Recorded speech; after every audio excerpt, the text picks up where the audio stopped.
Let's just start with updates on Cappa and Williams. Where are they at right now this week? Yeah, they're improving. They're getting better. Didn't practice today. Just keep taking it day to day. Is there any chance they could potentially play this week? We'll see. Every day that passes makes it probably a little more difficult, but we'll see. How's Ted came through? It looks like he practiced today. Yeah, Ted was great today. At the beginning of the week, what's your message to a team when you're going into a game of this magnitude? Be consistent. The magnitude has nothing to do with it. Our team's been consistent week to week and played in plenty of big games this year, and so I just like the team's mindset going into this game.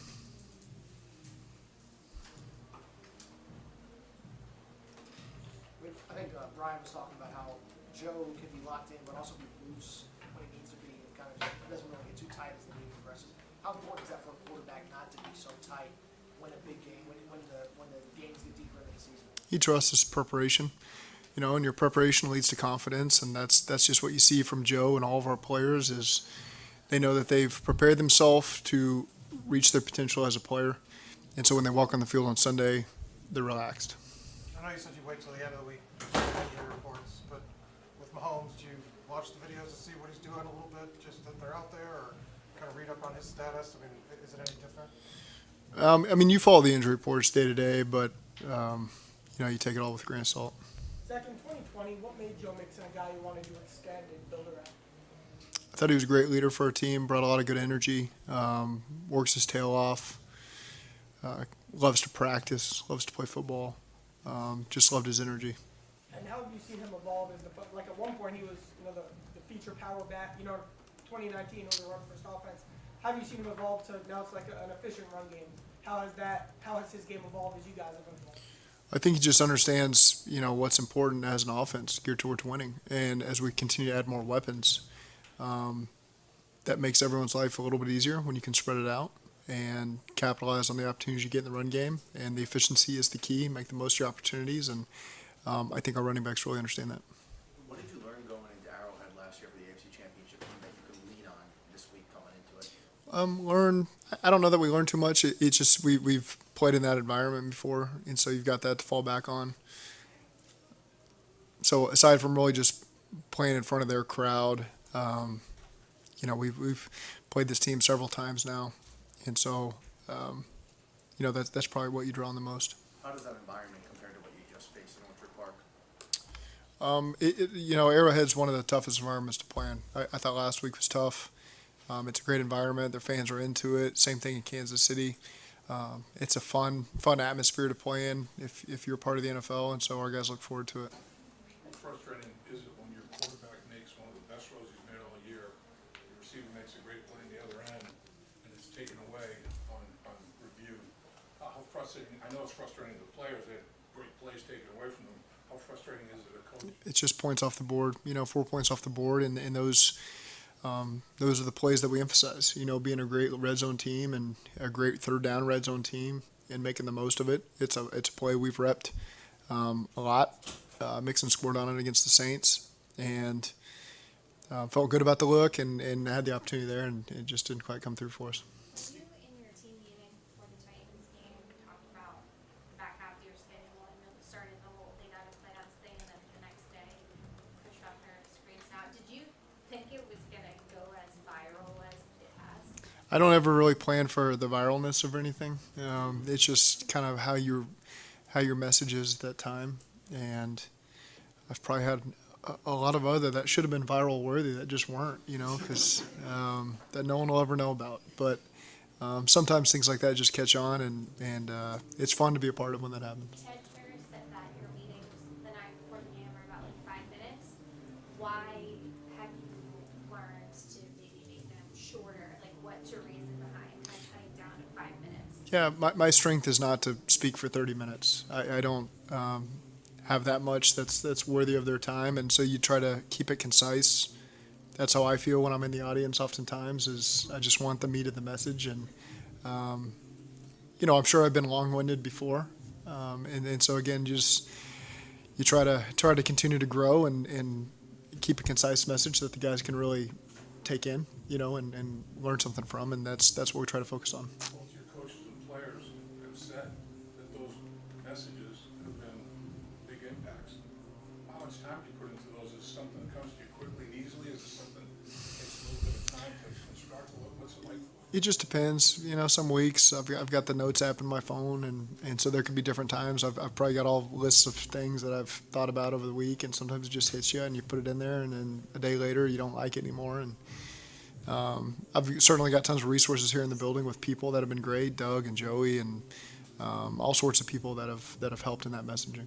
A lot of talk, Zach, about Andy Reid as a play caller. What do you see from game to game or over each time you face them from Steve Spagnuolo? Oh, you threw a curveball at me there. Yeah. He does a great job. I played against him many times in my career. Creative, keeps you off balance. The players, you can tell, believe in the scheme, and they do a great job bringing it to life.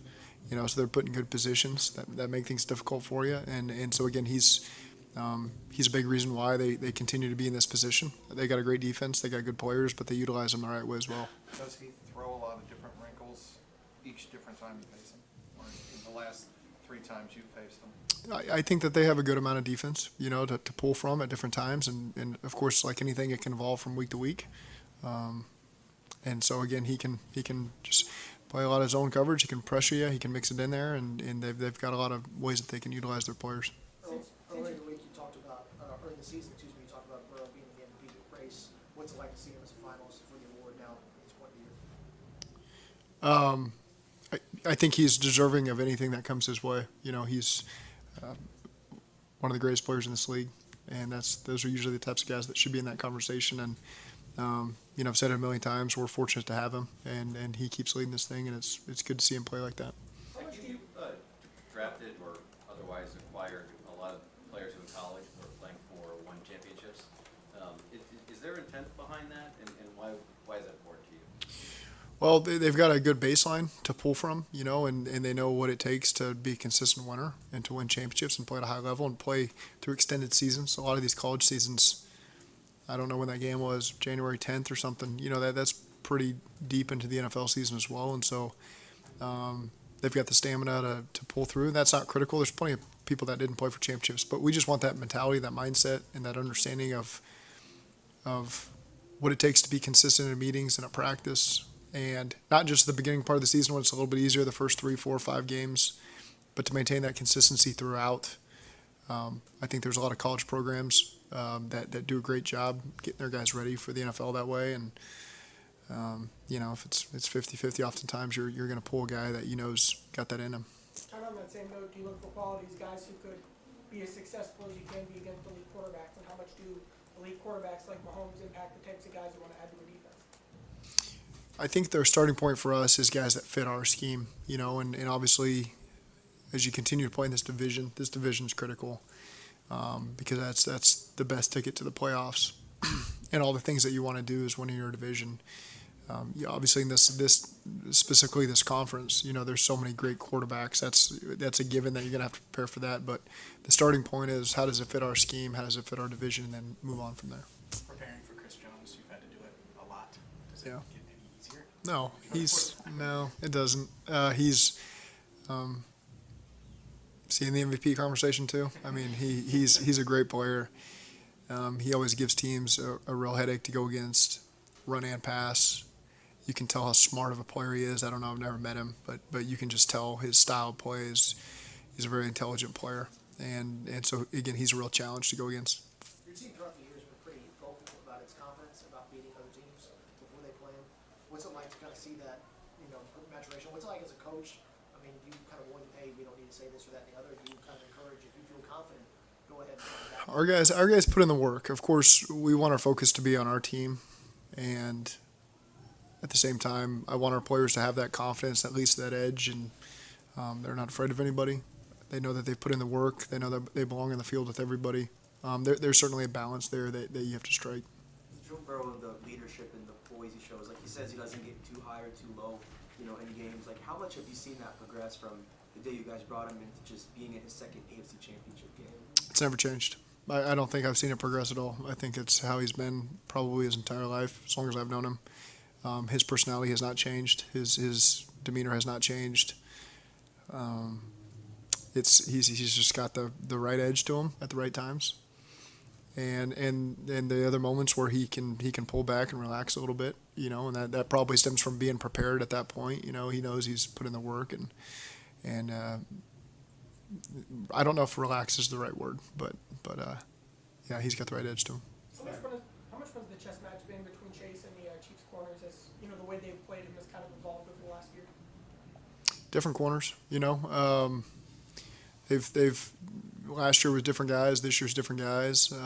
They've done a good job. They got young corners over there that are physical, and they do a good job. They play with a lot of confidence. And again, that goes back to the scheme with Steve, and I think they do a great job there. And you got to continue to try to find ways to put your guys in the best position to utilize their talents. Are you preparing for this game like you prepare for the division opponent, considering you played them 3 times in a calendar year and 4th time here in 13 months? It's no different than that. We played them in December. I've now realized what month we played them in. We played them December 3rd, I think. And so that's the exact same as playing Pittsburgh twice or Cleveland twice. And so whether you want to look at it as a divisional team or not, it does feel the same. You played a team twice in the last month and a half, and I feel like we've done that a lot. I think we've only played 4 teams this year, I think. And that's certainly what it feels like in these last 2 months. Is Trey Flowers trending upwards this week? Yeah, we'll I think Trey, we'll see where he's at tomorrow. Last week, a lot of snow. This week is supposed to be extremely cold. How does that affect your preparation, special teams wise, play calling wise, anything like that? Our team loves the cold. It's we try to get work in it when we can. We try to make sure we're always ready for our environment. We've played in a lot of cold games these last 2 months. New England's pretty cold. I thought our guys held up well, so our guys will be ready for it. I don't think you all piped in crowd noise today in the stadium. I know you did last year. I guess having been there last year, does that affect how you guys prepare for the crowd noise this year? It's a loud place, and so our communication, we got to do a great job. There's a lot of ways that we work on that and make sure we're on the same page. Crowd noise, simulating crowd noise is a part of that, and we pick our times during the week where we try to do that.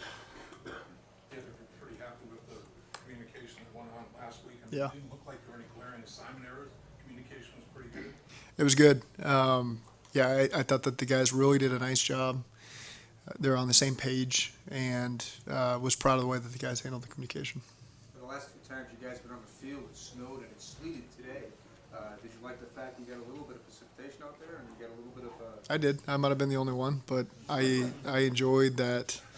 There's a little bit of wind, a little bit of wintry mix. I think is how it's labeled on the weather app, and not quite as cold as it's going to be on Sunday, obviously, but I think it's good to get in the work.